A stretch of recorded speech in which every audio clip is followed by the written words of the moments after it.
नमस्कार, मैं राणा यशवंत आपका स्वागत करता हूं। बिहार की 40 लोकसभा सीटों में से 39 पर एनडीए ने अपने उम्मीदवारों का ऐलान कर दिया है। इस ऐलान के बाद राज्य में जो तस्वीर उभर रही है उससे कुछ सीटों की चर्चा इस देश में होगी, यानी वो वीआईपी सीट्स होंगी। ये लगभग तय सा है। इन्हीं सीटों की चर्चा आज हम करेंगे।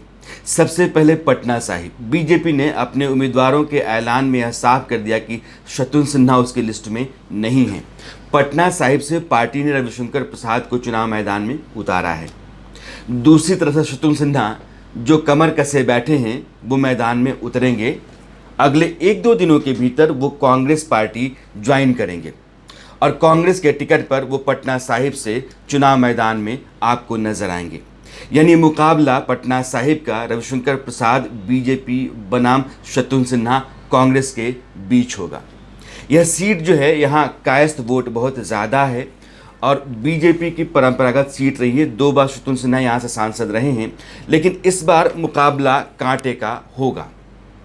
दूसरी सीट है पटना में ही पाटलिपुत्रा। पाटलिपुत्रा जहां पिछली बार रामकृपाल यादव बीजेपी कैंडिडेट थे और चुनाव जीते थे, उन्हीं को बीजेपी ने बतौर उम्मीदवार इस बार भी उतारा है। उनके मुकाबले मीसा भारती आरजेडी की तरफ से थीं, चुनाव हार गई थीं। लेकिन इस चुनाव को जीतने के लिए आरजेडी ने, खासकर तेजस्वी यादव ने एक पत्ता खेला है। ये पत्ता ये है कि जो 20 सीटें आरजेडी के हिस्से की हैं, उनमें से एक सीट आरजेडी ने सीपीआई एमएल को दिया है और बहुत मुमकिन है कि यह सीट आरा या सिवान में से कहीं एक जगह सीपीआई एमएल को दी जाए। इसके बदले में एक सौदा हुआ होगा और ये कि पाटलिपुत्र से सीपीआई एमएल अपने उम्मीदवार को नहीं उतारेगी, क्योंकि पिछली बार सीपीआई एमएल के उम्मीदवार ने 50,000 से ज़्यादा वोट लिए थे और मीसा भारती 40,000 के आसपास वोट से हार गई थी। यानी सीपीआई एमएल अगर मैदान में नहीं है तो रामकृपाल यादव को मीसा भारती हरा सकती हैं। यह सीट आरजेडी के हिस्से में जा सकती है, ऐसा लग रहा है। तीसरी सीट जो है वो बेगूसराय। यह लड़ाई इसलिए चर्चा में होगी क्योंकि यहाँ कन्हैया कुमार जेएनयू के छात्र नेता, क्रांतिकारी नेता, तेज तर्रार, अच्छे वक्ता कन्हैया कुमार का मुकाबला फायर ब्रांड नेता बीजेपी के गिरिराज सिंह से होगा। बेगूसराय से गिरिराज सिंह बीजेपी के उम्मीदवार घोषित किए गए हैं और कन्हैया कुमार का नाम सीपीआई ने पहले ही ऐलान कर रखा है। आरजेडी भी सीट पर है। अनवर हसन जो पिछली बार लड़े थे वही इस बार भी आरजेडी के उम्मीदवार के तौर पर मैदान में हैं।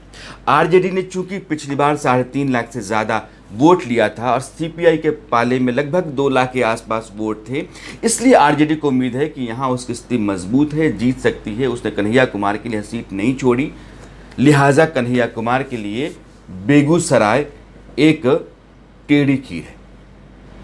पहले बेगूसराय चूँकि पूरब का लेनिनग्राद कहा जाता है, यहाँ सीपीआई यानी लेफ्ट का यह गढ़ माना जाता रहा है। 1962 से लेकर 2010 तक यह सीट सीपीआई के हिस्से में रही, लेकिन 2014 में बीजेपी के उम्मीदवार भोला प्रसाद सिंह ने इस पर जीत हासिल की थी। यह सीट बीजेपी के कब्जे में गई।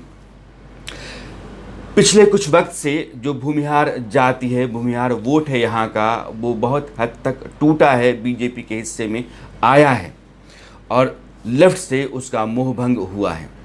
बीच में बहुत सारी ऐसी घटनाएं होती रहीं, बिहार में राजनीतिक उथल पुथल चलती रहे, जिसकी वजह से वहाँ वोटों का समीकरण बिगड़ा और जो मजबूत ज़मीन थी लेफ्ट की वो कमज़ोर पड़ गई। लिहाजा इस बार गिरिराज सिंह के लिए पिछली बार की तरह जैसे भोला सिंह के लिए सीट थी, आसान हो सकती है।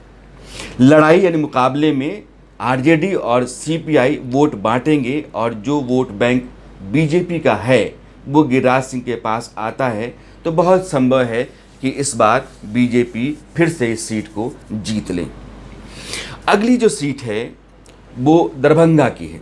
कीर्ति आज़ाद वहाँ से कांग्रेस के उम्मीदवार के तौर पर मैदान में हैं और बीजेपी ने यह सीट बीजेपी के हिस्से में आई। हालांकि बहुत हद तक पहले से चर्चा थी कि यह जेडीयू की सीट होगी, लेकिन ऐसा हुआ नहीं। जेडीयू के एक नेता हैं संजय झा, जो बहुत लंबे समय से दरभंगा में सक्रिय थे और उम्मीद बांधे बैठे थे कि अगर टिकट जेडीयू की तरफ से हमको मिलता है तो हम जीतेंगे। नीतीश कुमार के बहुत करीबी नेता हैं, लेकिन उनकी उम्मीदों पर पानी फिर गया है। बीजेपी के हिस्से में यह सीट आ गई है और बीजेपी की तरफ से वहाँ के जो प्रदेश के उपाध्यक्ष हैं उनको यह टिकट मिला है, गोपाल जी ठाकुर। दरभंगा से जो लड़ाई है वो गोपाल जी ठाकुर बनाम कीर्ति आज़ाद की है। कीर्ति आज़ाद के चलते देश में चर्चा इस सीट की रहेगी। बिहार में इस बार महागठबंधन और एनडीए की जो लड़ाई है उसमें कई सीटों पर कांटे का मुकाबला है और पिछली बार की तरह इस बार मोदी लहर वैसी होगी भी नहीं। इसलिए बहुत सारी ऐसी सीटें जहां मार्जिन जीत का कम रहा है या किसी तीसरे की वजह से जीत या हार तय हो गए थे, वो इस बार शायद ना हो और बहुत सारे नतीजों में आपको बदलाव देखने को मिले। और अब वक्त हो चला है आपसे विदा लेने का, लेकिन विदा लेने से पहले वही बात कि आप इस चैनल को लाइक करें, सब्सक्राइब करें, अपनी राय ज़रूर दें और बेल आइकन दबाकर नोटिफिकेशन भी ज़रूर लें। नमस्कार।